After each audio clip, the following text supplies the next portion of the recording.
Existe-t-il une forme de lévitation douillette? Existe-t-il une forme de lévitation douillette après un tel match? Il y a un peu de ça. Sur le moment, on ne se rend pas compte de la signification de cette victoire. C'était juste un match gagné à Twickenham pour nous. Même si la France ne l'avait pas fait depuis 18 ans.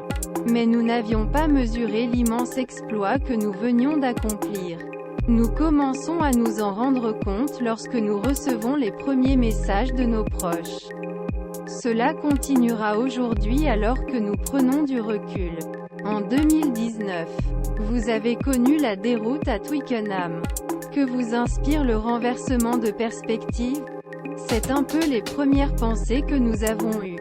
Nous étions quelques-uns à avoir pris ces 40 points sur ce même terrain de Twickenham.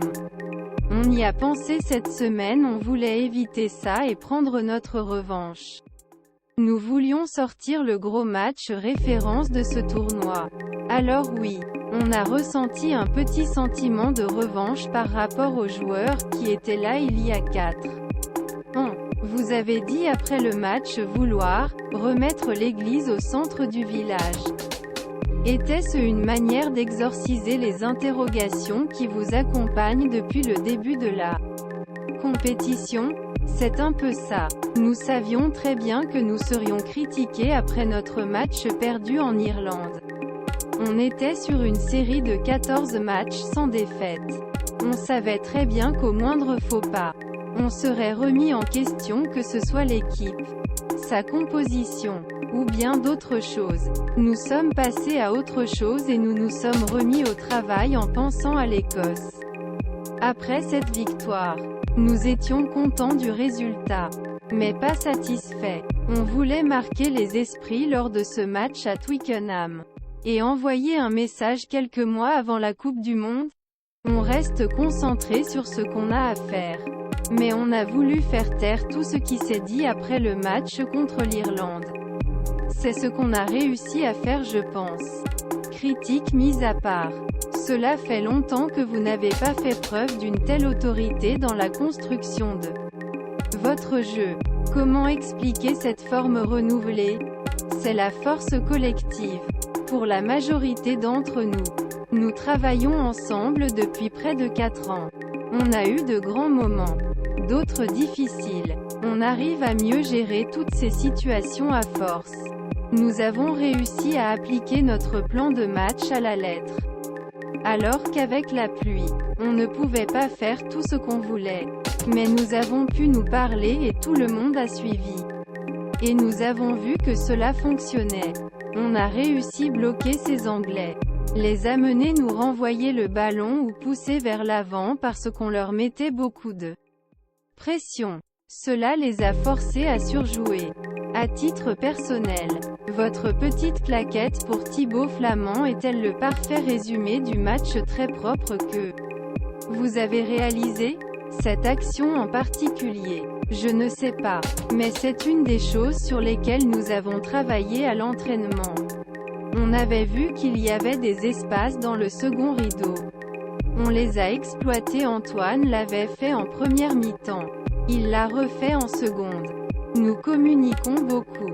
Donc je savais qu'il allait frapper ce coup-là.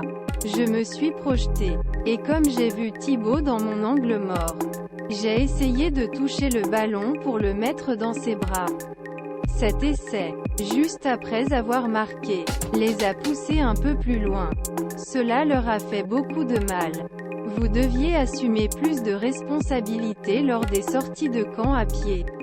Cela n'a jamais été un problème pour moi qu'Antoine assume ses responsabilités. On l'a fait parce qu'il a beaucoup de pression et qu'il fallait trouver une alternance. Mais je ne m'en serais pas soucié si cela n'avait pas été le cas. Votre adversaire direct, Marcus Smith, a été présenté comme un changeur de jeu pour l'Angleterre avant ce match. Non, à aucun moment. L'année dernière, c'était exactement la même chose dans le match du Grand Chelem. C'est un très bon joueur. Il arrive à mettre beaucoup de vitesse dans cette équipe d'Angleterre même si, samedi, on a réussi à bien le bloquer. Après, chacun son style de jeu. Je n'ai absolument rien à lui envier. Je n'avais pas particulièrement envie de jouer mes duels ou de prouver quoi que ce soit. Je n'ai jamais agi comme ça. Le maillot, il ne me le donne pas. Ce n'est pas un cadeau. Vos performances actuelles confirment votre position 10 des Bleus après une période durant laquelle vous avez été interrogé dans la lignée de la tournée novembre. Comment avez-vous vécu cela? Que cela se soit produit lors de la tournée de novembre est normal. Mais dans ce tournoi, je ne vois pas ce qu'on peut me reprocher.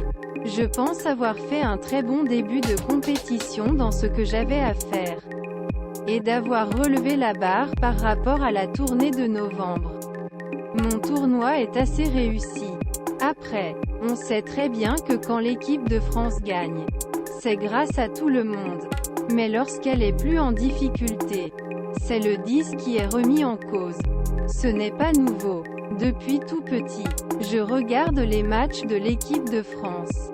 C'est comme ça. Ce n'est pas un problème. Cette vision est entretenue par le fait que le 10 n'est pas toujours prioritaire dans les circuits des Bleus. Peut-être. Mais on a un cadre de jeu que je pense respecter correctement depuis 4 ans.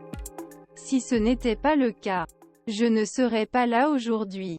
Ce que je fais est plutôt bien la chemise. On ne me la donne pas. Ce n'est pas un cadeau. Et s'il faut sortir du cadre, je le fais aussi. Mine de rien, il ne me reste plus qu'à les mettre dans les meilleures conditions. Ce n'est qu'à partir de là que je tenterai ma chance s'il vient à s'ouvrir. Sur le même sujet, tournoi des 6 nations. 15 de France, Romain Ntamak ou match d'avant le I, avant d'affronter un Finn Russell brillant. Jusqu'ici, l'ouvreur français semble peser beaucoup moins dans le jeu des Bleus. Mais ce n'est pas que sa faute. Vous n'avez pas votre destin entre vos mains. Mais cette victoire revitalise-t-elle forcément vos espoirs d'une victoire finale dans le tournoi? Ne pas lâcher le trophée n'est pas qu'un slogan. Mais nous ne sommes pas dupes. Nous savons que l'Irlande est en passe de gagner ce tournoi. Mais tant que rien n'est joué, juste à la dernière action, on s'accrochera à ça. Rien n'est joué. Ce qui est sûr, c'est que si on veut espérer quelque chose, il faudra gagner contre le pays de Galles, qui a retrouvé ses couleurs.